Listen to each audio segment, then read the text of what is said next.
Bonjour, Papa Élisée Kapema.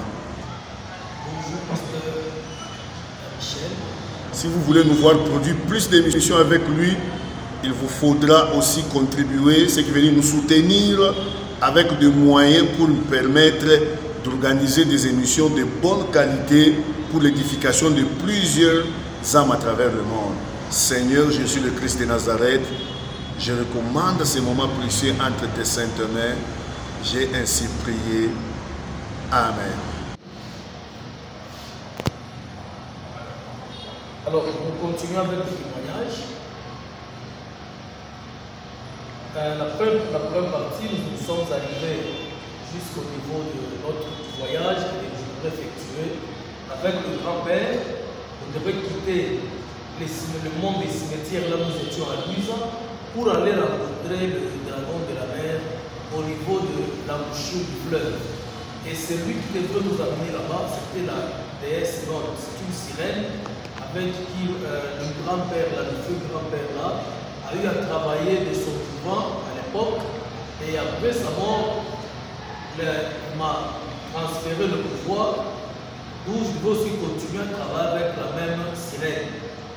Maintenant, nous sommes sortis de sa maison, arrivé à l'extérieur, il a pris un épi de maïs, il a coupé ça par deux, il m'a donné la partie supérieure et lui a gardé la partie inférieure. Et là, il me dira ceci, que tu vois la partie supérieure que je t'ai donnée, c'est symbolise ma présence qui sera avec toi là où tu vas rentrer. Mais la partie inférieure que je garde ici, c'est toi qui seras encore avec moi. Et ça veut dire, nous serons interconnectés. Donc, je pouvais quitter là où nous étions avec lui, mais il sera toujours en contact avec moi à l'époque, avant que je puisse donner ma vie à Christ. Donc, on vivait connectés. Lui était dans le monde des cimetières, moi j'étais dans le monde des vivants, mais nos deux vies étaient interconnectées et il pouvait facilement savoir ce que je faisais et moi je pouvais facilement communiquer avec lui et voir comment planifier certaines activités par rapport à ce qu'il m'avait demandé de faire dans la famille. Alors, il m'a donné des pics, il a jeté ce qu'il avait avec lui par terre et ça commençait à tourner. Pendant que ça tournait, il a fait une prière ou une incantation et après son incantation, là où l'épi de maïs était en train de tourner, il y a eu un tourbillon qui s'est manifesté. Et après, il me dira qu'on puisse, il va me demander qu'on puisse entrer avec lui à l'intérieur même du tourbillon. Et lorsque nous sommes entrés dans ce tourbillon, directement ce tourbillon s'est changé en un avion. Et ça nous a transporté du cimetière de Luisa jusqu'à l'embouchure du fleuve. Quand nous sommes arrivés au niveau de l'embouchure du fleuve, Zaïre à l'époque, aujourd'hui Congo, nous sommes arrivés là-bas, il a fait une prière, il a appelé la sirène en question, elle est venue nous rejoindre là où nous étions. Et lorsqu'elle est arrivée, elle nous a salués, après elle va nous demander de nous mettre à genoux. Je m'étais mise à genoux.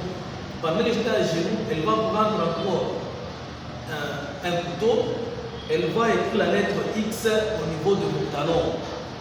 Et après ça, elle prendra le sang qui était sorti de cette plaie, elle va placer ça dans un flacon. Et après avoir pris mon sang, elle met ça dans le flacon, elle prend encore le même couteau, elle m'écrit la lettre V pour la deuxième fois au niveau du talon. Cette fois-ci, elle prend le sang qui était sorti, elle va boire.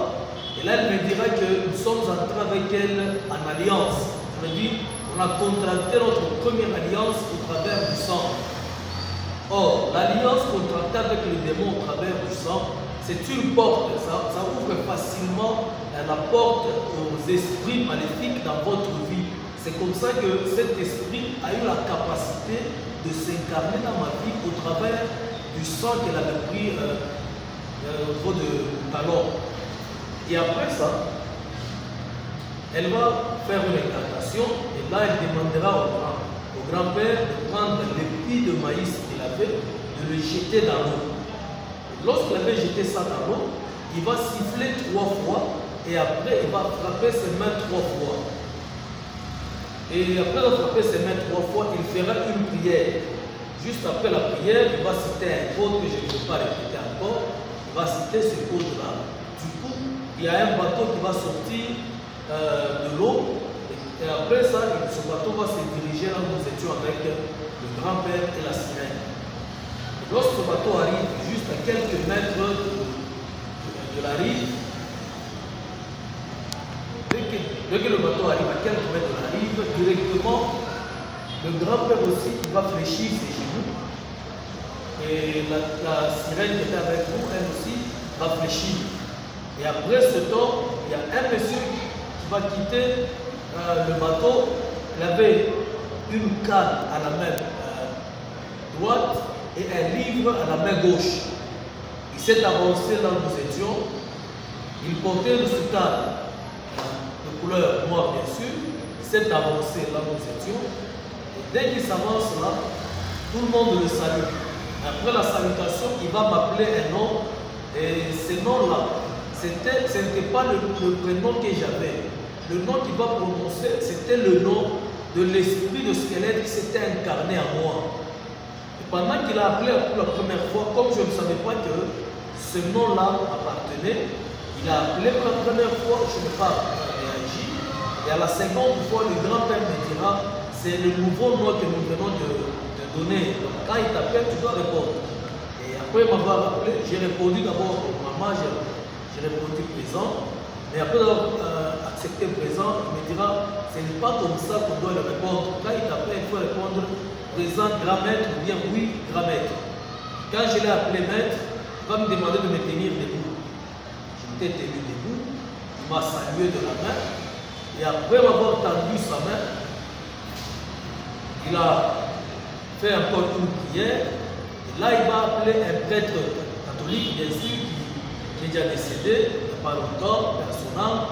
Il va appeler ce prêtre-là pour qu'il puisse même lui confier la mission de continuer l'initiation et la formation dans le domaine où je devrais travailler. Et le prêtre-là est venu là où nous étions. Lorsque ce prêtre s'est présenté, il nous a tous salués et il va prendre cette soutane qui était utilisée pour la célébration de la messe noire, il va lui remettre, il donne ce prêtre la soutane et il prend encore le grimoire de P12, il donne encore à ce prêtre. Et après lui avoir donné ça, il va me présenter devant ce prêtre pour dire, il confie à ce prêtre la charge de m'encadrer durant mon parcours dans la formation exotérique et aussi mystique que je devrais suivre durant mon parcours dans le monde satanique. Et après avoir confié la mission à ce prêtre-là, lorsqu'il termine avec le prêtre, il se retourne là où j'étais, il prend un chapelet qui avait deux couleurs. Il y avait des boules qui avaient la couleur rouge et des boules qui avaient la couleur blanche. Et les boules qui avaient la couleur rouge, donc il y avait 53 boules qui avaient la couleur blanche et il y avait 6 boules qui avaient la couleur rouge, qui formaient les 59 pouvoirs de Marie de Margoué. Donc la Marie qui est invoquée dans le mystère de l'air, dans la magie catholique. Cette dame-là, ce n'est pas la vraie Marie qui a conçu Jésus par la grâce ou la puissance du Saint-Esprit. Cette dame-là, c'est une sirène. Elle a existé dans ce monde il y a des années. Nous allons parler d'elle quand on va arriver au niveau du mystère de l'air. Alors, on lui a confié la mission. Après m'avoir remis ce chapelet, il va me faire porter ce chapelet au bout. Et quand il le place à mon cou, ce chapelet commence à tourner, il se transforme en un serpent. Et après avoir fait 3 tours au niveau du cou, il va s'incarner dans mon corps. Et c'était le deuxième serpent qui s'était incarné dans mon corps. Et après ça, il va encore prendre un autre couteau, il va m'écrire au niveau de mon tibia une lettre. Il me dira, tu appartiens maintenant à la catégorie des princes destructeurs. Donc les princes qui avaient la mission dans le monde des ténèbres d'aller premièrement détruire les vies des humains, deuxièmement détruire les églises. Et troisièmement, initier d'autres personnes dans les pouvoirs mystiques. Je vous dirai quand je commençais à parler des œuvres de la magie. Et après m'avoir donné ce chapelet, il me dira ceci. Il me dit, le pouvoir que je vais te donner ici, personne d'autre n'a déjà atteint ce pouvoir dans votre monde. Et pourtant, ce n'était pas la réalité. Vous allez découvrir ensuite que ce qu'il m'avait parlé n'était pas la réalité que moi je suis arrivé à découvrir de l'autre côté, parce que j'avais rencontré des gens très supérieurs par rapport à moi. Alors c'est là où j'avais compris qu'il y avait certaines choses à l'époque on était incapable de discuter quand on vous dit quelque chose, nous on acceptait quand même. Alors, après ça, il va faire une prière. Il fait la prière, il se retourne du côté du bateau, il fait son incantation, il siffle 3 fois, il tape encore aussi ses mains 3 fois, et là, dans son bateau, il y aura des gens qui vont commencer à descendre. Et ces gens qui sont descendus vont former 14 rangées. Et il me présente devant ces gens, et c'était des esprits mystères que je devrais commencer à invoquer par la suite. Et il dira ces esprits qui sont à ma charge. Donc, ces esprits-là étaient sous ma responsabilité et moi j'étais connecté à ces esprits au travers d'une prière qui m'avait donné la place. Et après avoir dit à ces esprits qui sont à ma charge, il me dira ceci. Chaque fois que tu vas sentir un parfum, il me donne un parfum, c'était le parfum Aïcha. Il dit chaque fois que tu sentiras l'odeur de ce parfum, soit dans la maison où tu es ou en cours de route, fais ce code, me donne un code que je vais commencer à réciter 3 fois. À ce moment-là, l'esprit qui vient me visiter devrait apparaître et on devrait échanger. Et là, il a terminé à me présenter ses esprits. Et tous ces esprits ont répété le même code que lui m'avait confié pour que nous puissions être connectés avec ces esprits. Après avoir terminé l'esprit mystère, il va se retourner du côté du grand-père. Il lui dira ceci. Ta mission est en train de tendre vers la fin. Donc, cette fois-ci, tu transfères la mission au prêtre qui était venu là-bas, de telle façon que lui continue maintenant à m'encadrer dans d'autres domaines. Et après, il dit à la sirène nôtre qui est avec moi, il dit, elle devrait rester permanente pour superviser et orienter tout ce que je devrais commencer à faire. Ça veut dire, c'est la sirène qui devrait commencer à parler au prêtre, ce que lui devrait faire avec moi pour me préparer dans la mission qui m'était confiée par le dragon de mer. Après avoir parlé avec la sirène, il va me dire ceci. Dès que je quitte là où nous étions, je dois rentrer juste au niveau d'une colline, là où je devrais rencontrer maintenant un autre esprit que nous on appelait à l'époque Zeus. Il fallait que j'ai rencontré Zeus à la colline du côté Grena pour que lui aussi puisse me montrer ce que je devais faire. Alors nous avons terminé avec lui. Il s'est retiré, il est rentré dans son bateau. Ses esprits sont restés là. Quand lui a voulu sauter dans le bateau, les esprits ont disparu et ils sont partis. Et après le prêtre est parti, il me dira qu'on doit se rencontrer dès que je vais rentrer. Dieu est rentré dans le monde des humains. Moi je suis resté. Et pendant tout ce temps-là, pendant que je parle là, l'esprit qui était resté chez nous continuait à travailler à ma place. Et personne ne savait que la personne qui est restée dans notre maison, c'était l'esprit. Parce que moi je n'étais pas là. C'est là que j'ouvre une parenthèse.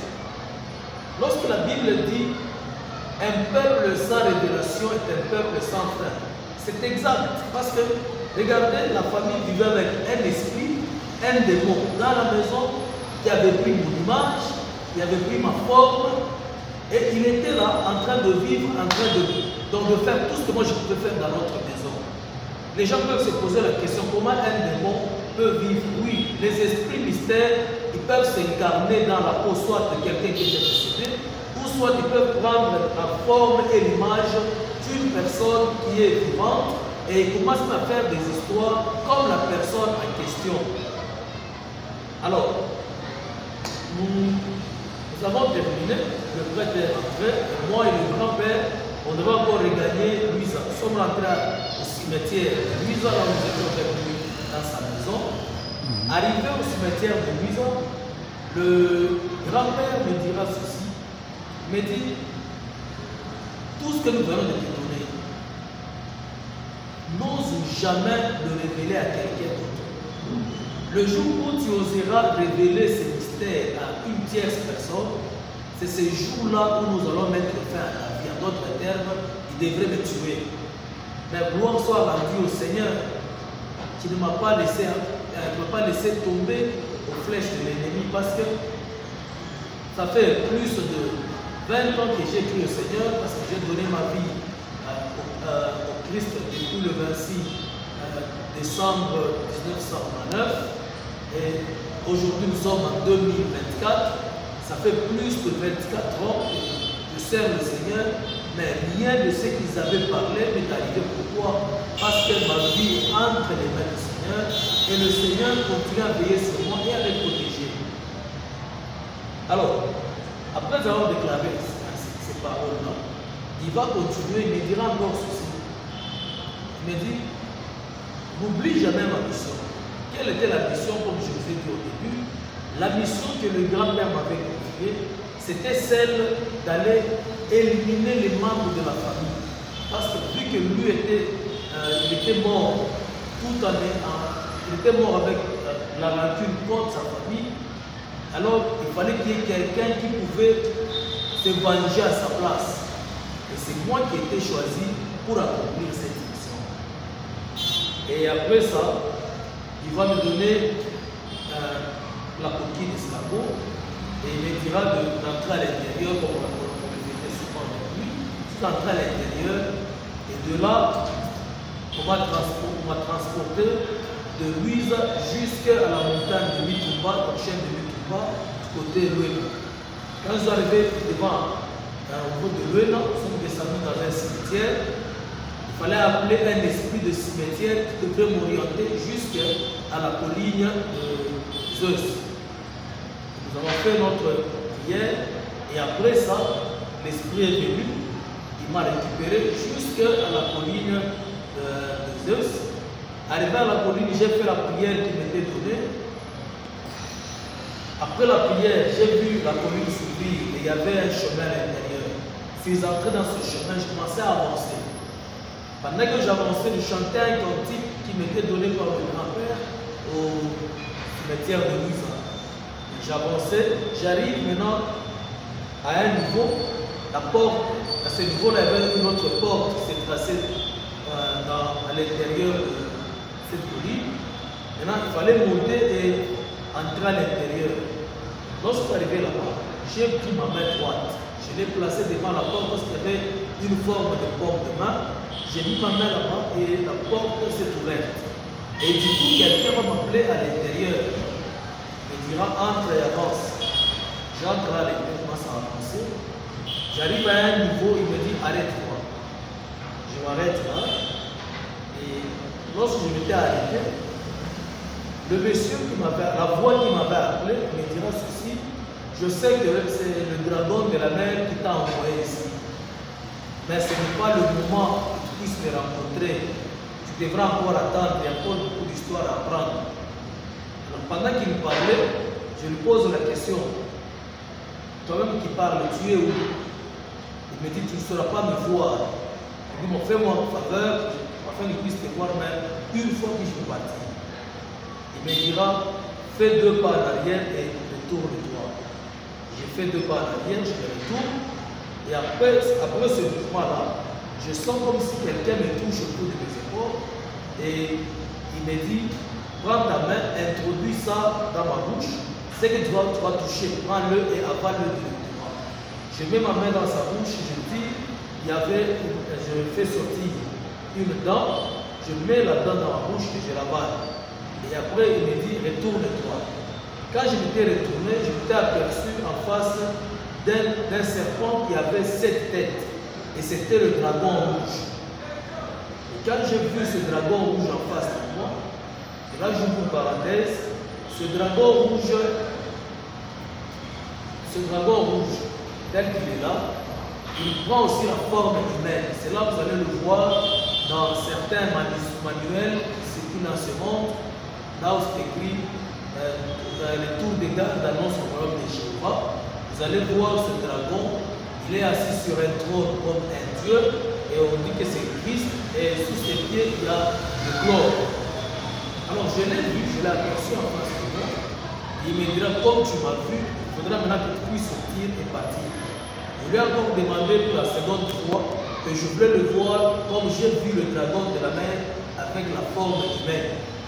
Il me dira, fais encore 2 pas en arrière et retourne-toi du côté gauche. 2 pas en arrière, je me retourne du côté gauche, je vois il y avait des écrans. Et ces écrans-là nous permettaient à l'époque, quand on travaillait, de contrôler les mouvements des humains sur cette terre. C'est à partir de là qu'on peut programmer ce qu'on devrait faire contre la vie d'une personne et le manipuler à partir du monde des cimetières. On manipule la vie d'une personne, même arriver à la détruire si la personne ne fait pas attention, c'est-à-dire si la personne ne se confie pas totalement à Christ. Alors, je me suis retourné, j'ai vu ces écrans et il me dira, fixe tes yeux au niveau de l'écran du milieu. Pendant que je regardais au niveau de l'écran du milieu, j'ai vu, je l'ai vu apparaître sous forme humaine dans l'écran et il me dira, comme tu m'as vu là, tu dois maintenant sortir. Je dis non. Moi, je voulais te voir en face, comme j'ai vu le dragon de la mer. Il me dit maintenant, retourne-toi. Je me retourne, je le vois avec sa forme physique, mais les pieds, donc la partie inférieure des genoux jusqu'aux pieds, c'était de la fumée, je ne voyais rien. Je voyais juste la partie supérieure. Et après ça, il me dira, tu dois sortir et retourner vite de là où tu étais venu. Je suis sorti, les portes sont refermées, et après ma sortie, j'ai fait une prière, et du coup, je me suis retrouvé dans notre maison, dans la chambre. Pendant que j'entrais dans la chambre, l'esprit qui était resté chez nous, l'esprit qui m'avait remplacé, a senti ma présence. Directement, il est venu me rencontrer dans la chambre. Et quand il rentre dans la chambre, il me tient par les mains. Et après m'avoir tenu par les mains, il va passer au travers de mon mobile pour entrer directement du côté du monde des cimetières. Et moi, je suis resté dans notre monde. Et là, c'était la première partie de l'initiation. Ça s'arrêtait là, je suis resté chez nous, je commençais à vivre normalement parce que je n'avais pas la capacité de voyager ni d'invoquer les esprits sans qu'il y ait une raison valable. Maintenant, pendant que j'étais resté chez nous, la première semaine est passée, la deuxième semaine, vers la fin de la deuxième semaine, la sirène est venue chez nous. J'étais dans notre maison au salon en train de suivre l'écran. Et du coup, j'entends quelqu'un frapper à la porte. Je suis sorti pour voir qui frappe à la porte. J'arrive là, je vois qu'il y a un de mes amis du quartier qui était venu chez nous. Mais quand je regarde dans ses yeux, je m'aperçois qu'il y avait un trou. Et du coup, j'ai fait la prière que vous m'avez donnée par le dragon de la mer. Et après avoir fait cette prière, directement sur place, la personne change de forme et elle se présente maintenant avec sa forme physique. Et c'était la sirène Norte qui est venue me rendre visite chez nous. Alors, je l'ai accueilli, nous sommes allés derrière la maison, parce qu'on avait un jardin chez nous, nous sommes allés dans le jardin au niveau des bananiers. Et il me dira ceci. Je suis venu te voir pour te dire que tu dois commencer maintenant la deuxième étape de ton initiation maintenant dans ce monde avec le prêtre que tu avais confié par le nom de la mer. Et après m'avoir dit ça, elle va me remettre un parfum. Elle me dira ceci, avant d'aller rejoindre le prêtre, elle veut me parfumer. Et après ce parfum-là, elle va sortir. Elle est sortie, elle disparaît, elle part. Après son départ, moi je suis resté. Juste quand je suis resté, elle est partie. J'ai attendu le samedi. Le samedi, c'était vers 15h, ce samedi-là. Je suis sorti pour aller maintenant à la messe. J'arrive à la messe, on a commencé, la messe a débuté. Et pendant que la messe a débuté, nous sommes arrivés à l'heure de partage de la cérémonie de Thième, là on devrait communier à l'heure de communion. Le prêtre a commencé à faire sa prière. Pendant qu'il célébrait, il a fait une prière. Il déclare tout haut et les grands mystères de la foi. Nous proclamons d'abord Seigneur Jésus et tout ça. Pendant qu'il parlait cette phrase, j'ai vu un serpent entrer dans l'église. Et ce serpent est venu tout droit là où j'étais. Qui est ce serpent? Ce serpent, c'est Lucifer. Parce qu'à chaque messe, il vient lui-même, ou soit il doit déléguer un esprit qui doit venir communier avec les fidèles de cette église-là, de l'église catholique. Parce que l'église catholique, c'est la maison de Lucifer.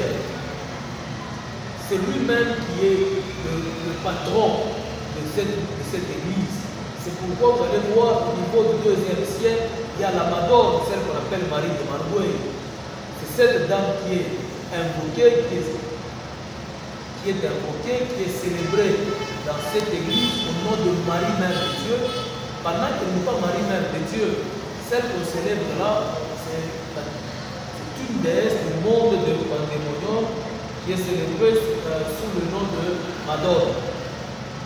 Alors, ce serpent est entré, pendant qu'il sillonnait dans l'église, il est arrivé là où j'étais. Il arrive là, il met sa main sur ma poitrine, et après il me dit ceci, à la fin de la messe, je devrais maintenant aller rencontrer le prêtre, et le prêtre me dira ce que je devrais faire. Et après ça, il a continué à faire sa communion, il est reparti. Lorsque la messe a pris fin, je suis sorti pour aller maintenant rencontrer le prêtre. J'ai attendu que les gens partent, et je suis resté avec 6 de mes collègues, donc nous sommes restés à 7. Et quand les gens sont partis, peut-être déménager, vous allez le voir.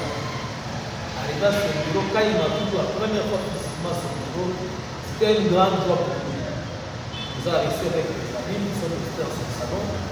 Il est allé dans sa chambre. Il est entré dans une pièce. Là, il va sortir avec des chapelets. Quand il arrive devant moi, il me remet un chapelet de couleur bleue. Mais les autres collègues, il va lui remettre un chapelet de couleur blanche. Et puis il va prendre des livres de prière, il va donner à chacun de nous. Et aussi, il va nous donner des photos de saints. Après nous avoir remis ces éléments, il dira ceci. Partez, maintenant tu reviens donc 2 jours après, à partir de 9h. Et ils sont sortis, après sa prière, nous sommes rentrés chacun à la chez lui. J'ai attendu le jour du rendez-vous. Et ce jour-là, je suis parti le matin, comme lui-même m'avait demandé, d'aller me rejoindre. J'arrive le matin, je me retrouve. Et quand nous sommes rencontrés ce jour-là, il dira ceci. Avant de commencer toute chose, ma fille, nous sommes entrés dans sa chambre. Il me demandera de fermer la porte derrière moi. J'ai fermé la porte. Il a mis des rideaux de couleur bleue là où nous étions venus. Puis il va préparer maintenant l'hôtel, l'hôtel de messe, là où on peut faire des incantations. Il a préparé son hôtel, il a pris, d'abord il a pris le missel, il l'a mis au milieu. Et après le missel, il va prendre le grémoire du pape Honorus III, il va placer le grémoire au milieu du missel. Après, il va placer le grémoire au milieu du missel. Donc le missel, c'est le livre de messe. Et le grémoire du pape Honorus III, ce sont des livres de prière magique. À l'époque, lorsque le prêtre devait célébrer la messe, nous on prenait ces grémoires-là, on mettait ça en dessous du chasuble du prêtre. Et quand il met ça, dès qu'il entre dans la messe, il maîtrise tous les esprits, des fidèles qui sont à l'intérieur du temple.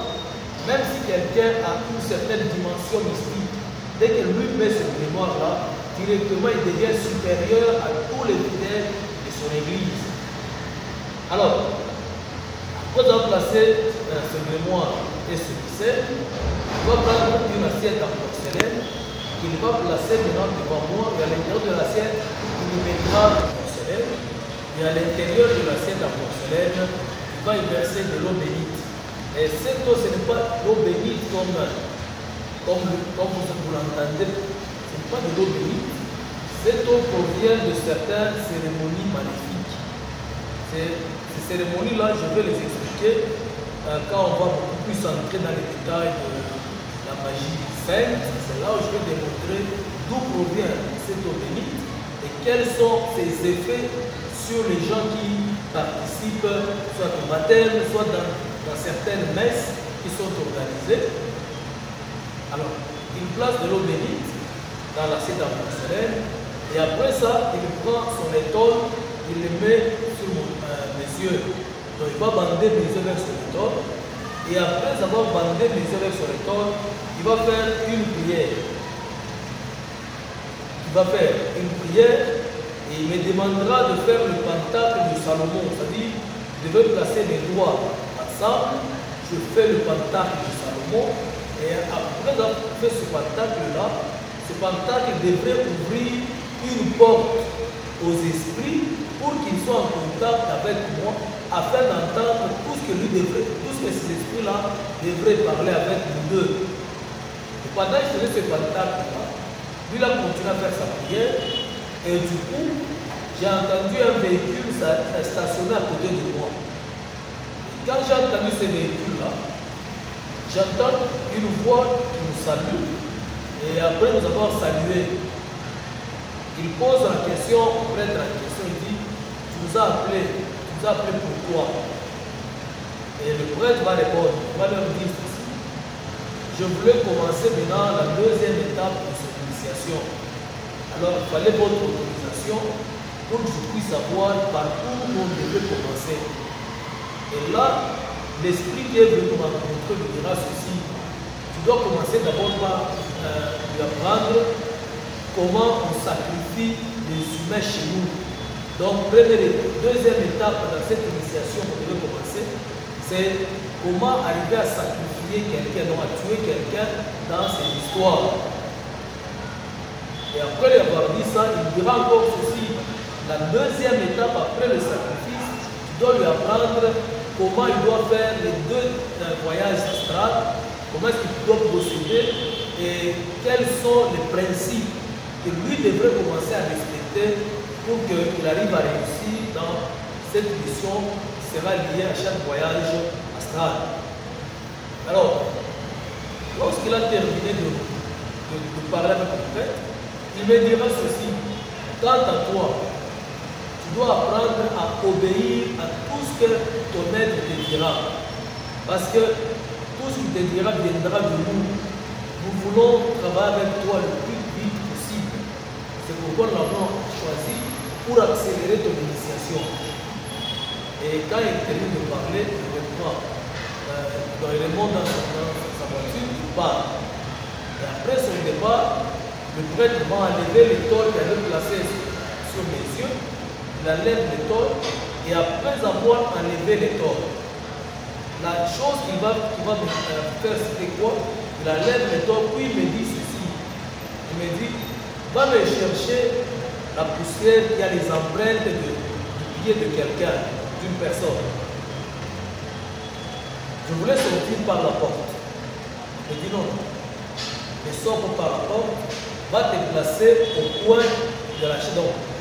Au coin de la chambre entre les deux murs, et de là il me dit fais encore le pentacle de Salomon. Il fait le pentacle, après le pentacle il me demande de réciter une prière 2 fois. Je récite la prière 2 fois et du coup les deux murs se séparent, je vois qu'il y a un vide et je sors par là. Et pendant que j'étais sorti, j'arrive à l'extérieur. Là où je suis arrivé, j'ai vu le jardinier en train d'arroser les fleurs. Je commençais à faire semblant de ramasser des graviers autour donc des fleurs. Pendant que lui était en train de travailler, je l'ai observé, je l'ai vu qu'il était pieds nus. Alors, comme moi j'avais besoin de prendre un peu de poussière et de la terre, il y avait les empreintes, je me suis avancé là où lui était debout, il s'est déplacé, j'ai tout semblant de ramasser l'histoire, et là j'ai récupéré la poussière qui avait les empreintes de son pied, je suis rentré avec à l'intérieur. J'arrive à l'intérieur, le prêtre récupère cette terre-là, il met ça dans l'assiette en porcelaine. Et après l'avoir placé dans cette assiette en porcelaine, il ouvre le miroir d'incantation.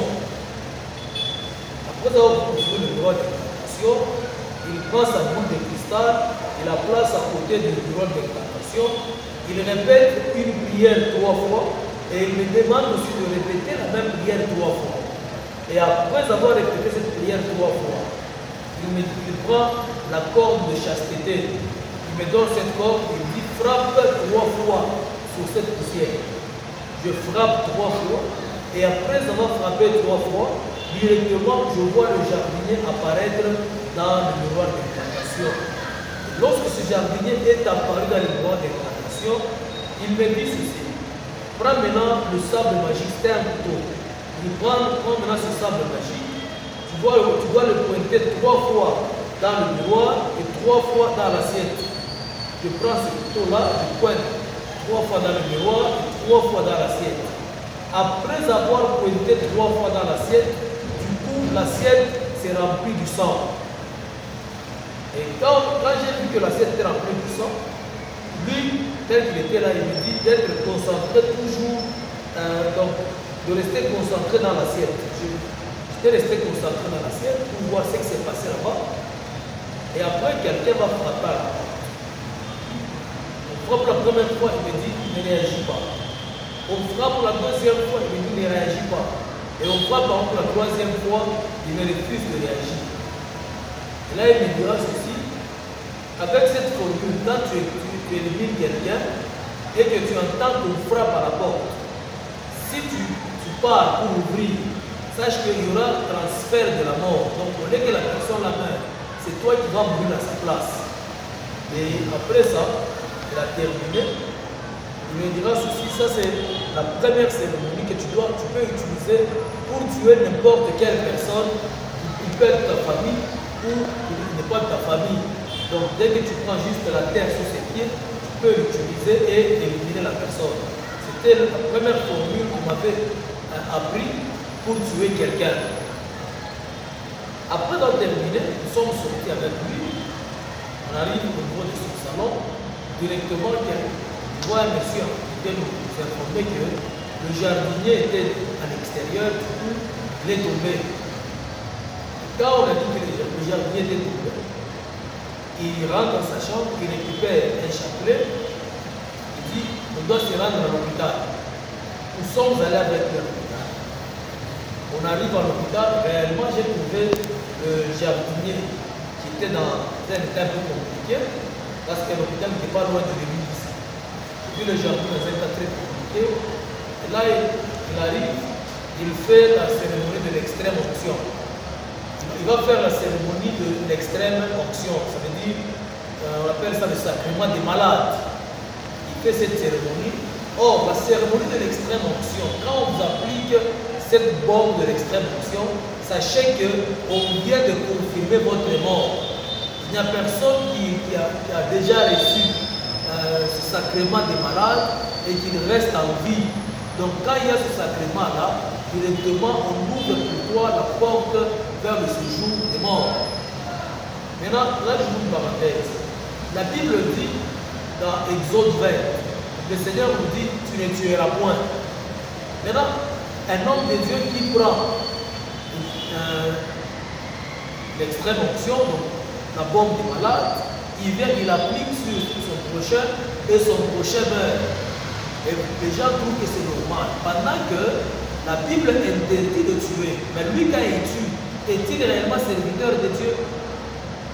Or, quand quelqu'un marche à l'encontre de la parole de Dieu, il n'est pas de Dieu.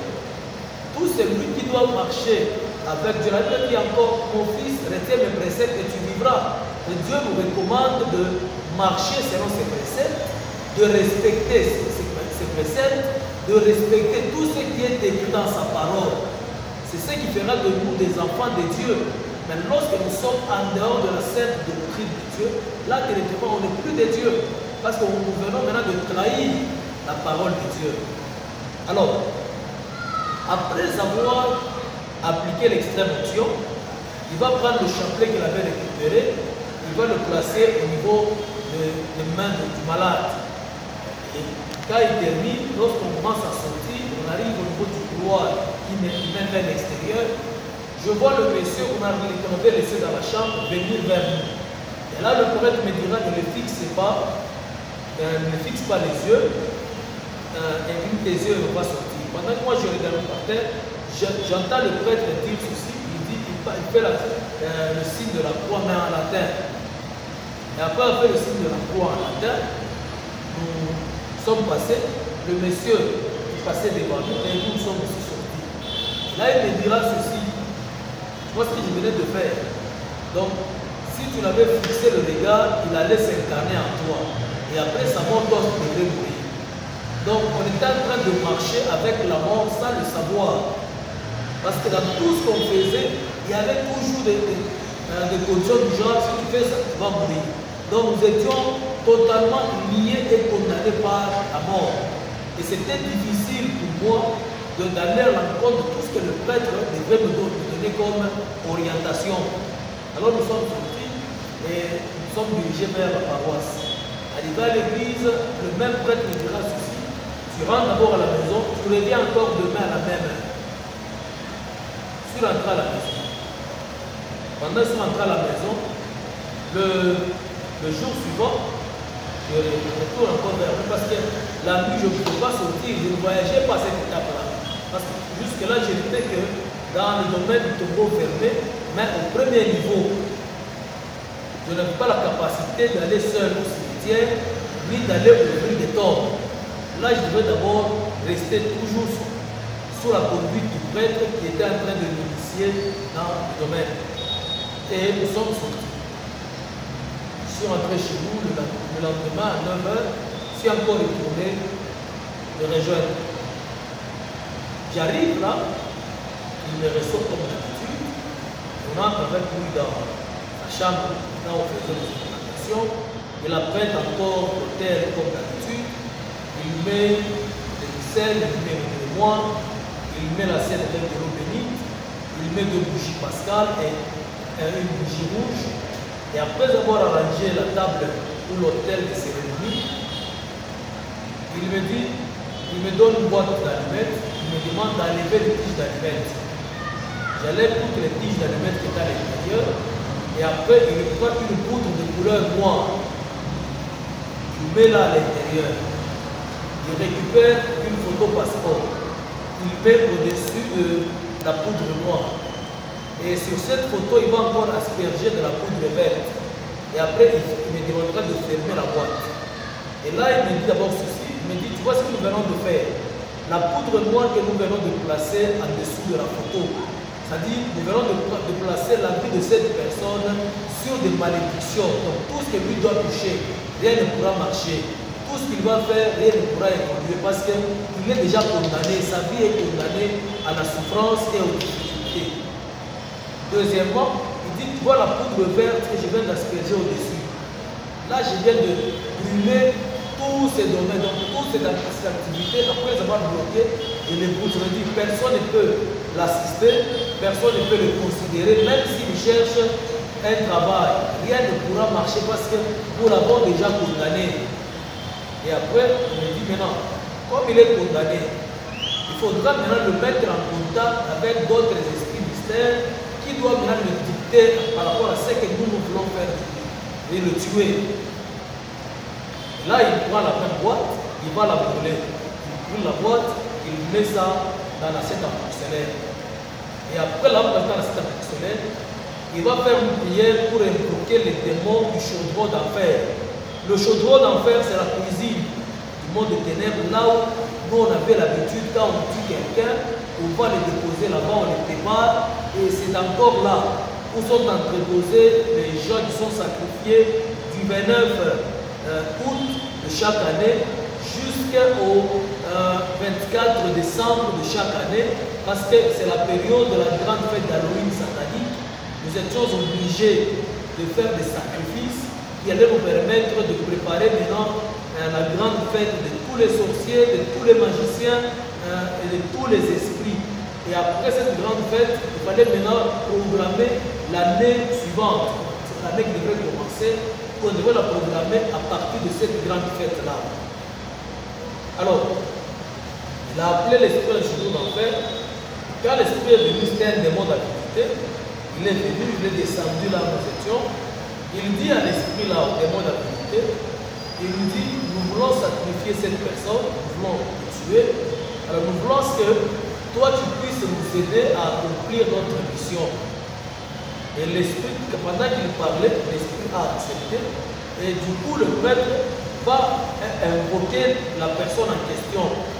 Et pendant qu'on est en train de l'appeler, elle va apparaître dans le miroir d'incantation et elle va maintenant apparaître dans l'assiette aussi en porcelaine. Cette fois-ci, elle va apparaître tout en état debout dans l'assiette en porcelaine.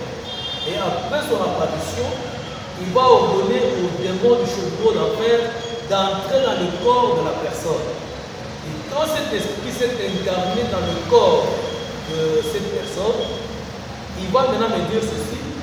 Dès que l'esprit s'incarne, nous devons maintenant chercher comment est-ce qu'on peut le tuer. Et là, on écrivait deux noms, soit l'empoisonnement ou la pendaison. C'est-à-dire, dès qu'on écrit ces deux noms, on appelle un démon qui s'appelait Saïdor. Saïdor vient, on fait ces cérémonies. Et quand on va faire les cérémonies, le nom qui doit apparaître, si c'est la pendaison, nous allons dire, à l'époque, on disait au démon du chevreau d'enfer d'aller dans le corps de la personne avec les esprits de la parapsychologie qui devraient imposer dans la vie de cette personne l'esprit de pendaison. Et là, vous allez voir la personne sans qu'il y ait un problème, vu que les choses ne marchent pas, la personne finira par se pendre. Si nous mettons le poison et que l'esprit s'incarne, dites à la personne d'aller prendre le poison. Vous allez voir que la personne va prendre le poison et quand elle prend le poison, une fois que le poison entre dans son corps, directement le démon sort. C'est alors que la personne retrouve sa conscience normale pour dire j'ai bu un breuvage mortel et ce sera déjà trop tard. Et c'est comme ça qu'on est en train de tuer certaines personnes. Donc avant de les tuer, on les bloque d'abord. On les fait souffrir et après le blocage et les souffrances, la finalité c'était quoi? On demande au démon d'aller maintenant imposer notre volonté dans la vie de cette personne afin de l'éliminer facilement. Et il y a d'autres personnes aussi, si on ne réussit pas à l'éliminer directement avec ces esprits, c'est là où le prêtre, ce prêtre-là m'avait remis une hameçon démoniaque.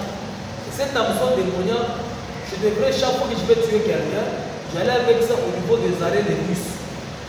Je peux jeter ça en dessous d'un bus. Et quand je jette ça en dessous d'un bus, le bus peut sortir. Pendant qu'il se dirige sur la grande route, nous on envoyait déjà un esprit qui devrait traverser la route. Et quand le chauffeur aperçoit l'esprit de loi, il cherchera soit à dévier cet esprit. Et du coup, nous on renversait le véhicule. Et quand on renverse le véhicule, on envoyait Saïdor avec son marteau pour aller frapper toutes les personnes qui se retrouvaient à bord du bus, en commençant par la personne que nous voulons éliminer à l'époque. C'est pourquoi je voudrais vous demander, chers frères et sœurs, avant de faire tout mouvement, commencez par la prière. Ce n'est pas prière que la Bible nous recommande de prier sans cesse. Parce que notre ennemi, le diable, il travaille sans repos, sans relâche. Il tourne, il est en train de nous guetter jour et nuit. Mais nous sommes protégés parce que Christ a versé son sang à notre place. Et la Bible nous dit dans Apocalypse 12, le 11e verset, la Bible dit ils l'ont vaincu à cause du sang de l'agneau et de la parole de leur témoignage. Donc le sang de Jésus nous rend fort. Le sang de Jésus nous donne la victoire sur les œuvres de l'ennemi. Si nous sommes cachés dans le sang de Jésus, au travers de la sanctification, au travers de nos prières. Sachez que quand nous sommes cachés, dans le sang de Jésus, il est difficile au diable de toucher à notre vie. Parce que Christ nous donne la victoire. Et d'ailleurs, la Bible continue. La Bible renchérit en disant que nous sommes plus que vainqueurs par celui qui nous a aimés. Or, celui qui nous a aimés, c'est Christ. Dieu nous a donné Christ par son amour. Et par cet amour, il nous a donné la victoire sur les œuvres de l'ennemi. C'est pourquoi je vais vous demander, chers frères et sœurs, qui vont suivre ce témoignage, ou qui suivent ce témoignage au travers des réseaux sociaux, au travers de tous les canaux possibles, de donner votre vie à Christ et d'avoir une vie de prière permanente et intense. Donc dans toutes vos activités, quand vous constatez que les choses ne marchent pas, allez vers Christ. Parce que Christ a la clé, Christ a la solution à votre problème. Alors, après m'avoir donné ce pouvoir de sacrifice, au travers de ce que je venais de dire ici, de la boîte d'allumettes et de la photo, il a continué encore à me donner d'autres éléments. Et cette fois-ci, il me dira ceci. Il me dit, je dois te donner encore une autre formule pour sacrifier les gens qui sont seulement membres de la famille. Et là, il va m'apprendre le sacrifice par le sang. Et il va me donner une formule qui consistait à prendre d'abord le nom de la personne, à écrire certaines codes magiques que je ne peux pas parler ici, ça c'est pas important. Il m'a demandé de faire ces cérémonies avec ces codes, d'inscrire le nom de la personne qu'on cherchait à sacrifier. Dès qu'on inscrivait le nom de la personne qu'on voulait sacrifier, la troisième des choses, il fallait répéter une prière 3 fois, tout en citant ce nom-là. Et du coup, quand on faisait ça, Saïdor pouvait descendre là où il y a la personne et l'éliminer facilement. Après la cérémonie du sang, il va m'apprendre aussi la cérémonie des vêtements, donc des éléments qui sont en contact direct avec la personne. Là, il me dira ceci, il y a certaines personnes, si tu veux les sacrifier, tu prends juste leurs vêtements. Parce que le vêtement est en contact avec le corps. Et le corps lie la personne à tout ce qu'elle touche. Alors, on m'a appris comment on pouvait sacrifier la personne. Et là, on récupérait juste une partie du vêtement de la personne. On allait avec ça, on l'a placé dans l'assiette en porcelaine et on versait de l'eau bénite à l'intérieur. Dès qu'on verse cette eau bénite à l'intérieur, je pouvais faire certaines cérémonies et après ça, on appelait la personne, elle pouvait apparaître dans le miroir d'incantation et au travers de ces miroirs, on envoyait Saïdor pour aller la frapper avec son marteau à l'endroit où se situait la personne en question. Et là, il a terminé de m'apprendre comment on pouvait sacrifier quelqu'un au travers de cet esprit. Et quand il a terminé, il me dira ceci. Tu peux partir, mais tu reviens après une semaine. Et là, nous allons passer maintenant à l'étape supérieure. Et c'est comme ça que la deuxième étape de l'initiation avait commencé avec ce prêtre. Je pense qu'au second volume, nous allons encore toucher l'autre étape. Mais avant de toucher l'autre étape, j'aimerais vous exhorter légèrement par rapport à ce que nous venons de parler ici. Nous avons beaucoup plus insisté sur le sacrifice qui était lié à la mort. Donc, il y a des gens qui sont dans ce monde, mais qui sont déjà sacrifiés quelque part. Il y a d'autres personnes aussi qui sont réclamées, qui sont recherchées quelque part parce qu'on cherche à le tuer, on cherche à le sacrifier, on cherche à bloquer même ses activités, on cherche à étouffer même son ministère.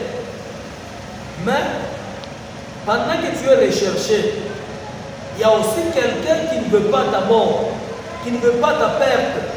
Et la personne qui ne veut pas ta perte, c'est notre Seigneur Jésus-Christ. C'est pourquoi la Bible dit que car Dieu a tant aimé le monde, il a donné son Fils unique, afin que quiconque croit en lui ne périsse point, mais qu'il ait la vie éternelle.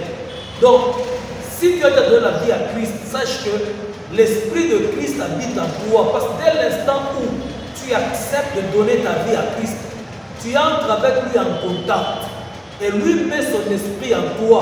Pourquoi il doit placer son esprit en toi? La Bible nous dit ceci dans Romains chapitre 8, le 11e verset.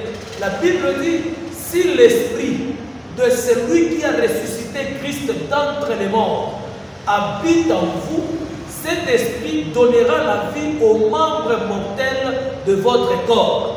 C'est-à-dire, même s'il y a quelque chose qui t'appartient et que les esprits, les démons ont volé, ils ont fait des cérémonies pour voler peut-être tes pieds, pour voler ta santé, pour voler ton nom, pour voler même ton image. Mais, dès l'instant où tu donnes ta vie à Christ, l'Esprit de Christ viendra restaurer ta vie. L'Esprit de Christ va te donner la vie. Parce que c'est en Christ où nous avons pleinement la vie. Donc, j'aimerais vous demander, chers frères qui est en train de me suivre, de donner votre vie à Christ et de rester attaché à Christ, même s'il y a des projets obscurs qui sont montés quelque part contre vous. Mais sachez que devant Dieu, il n'y a rien qui est caché.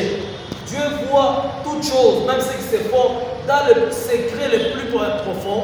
Dieu voit et il sait comment vous défendre. Il sait comment vous délivrer. Il sait comment vous protéger et il sait comment vous donner la vie. Donc, je vous invite à donner votre vie à Christ et à le servir avec votre cœur et avec empressement. Que Dieu vous bénisse. À la fin de notre émission, prochainement vous allez nous suivre dans le vol numéro 3. Partout où vous êtes, nous vous prions de soutenir cette émission parce que le bien-aimé d'Isaac Kapema est décidé à dévoiler des choses, il est décidé à vous édifier et vous serez tellement édifié avec ces témoignages et avec plusieurs émissions qui vont suivre. Vous pouvez nous trouver facilement sur plus 243 97 0663 112, c'est notre numéro de contact WhatsApp, c'est aussi notre numéro Airtel Money. Si vous voulez sponsoriser cette émission, n'hésitez pas de nous contacter ou de nous envoyer quelque chose pour soutenir l'œuvre de Dieu. Seigneur, nous recommandons le bien-aimé entre tes saintes mains, que ta grâce soit au rendez-vous. Nous avons ainsi prié. Amen.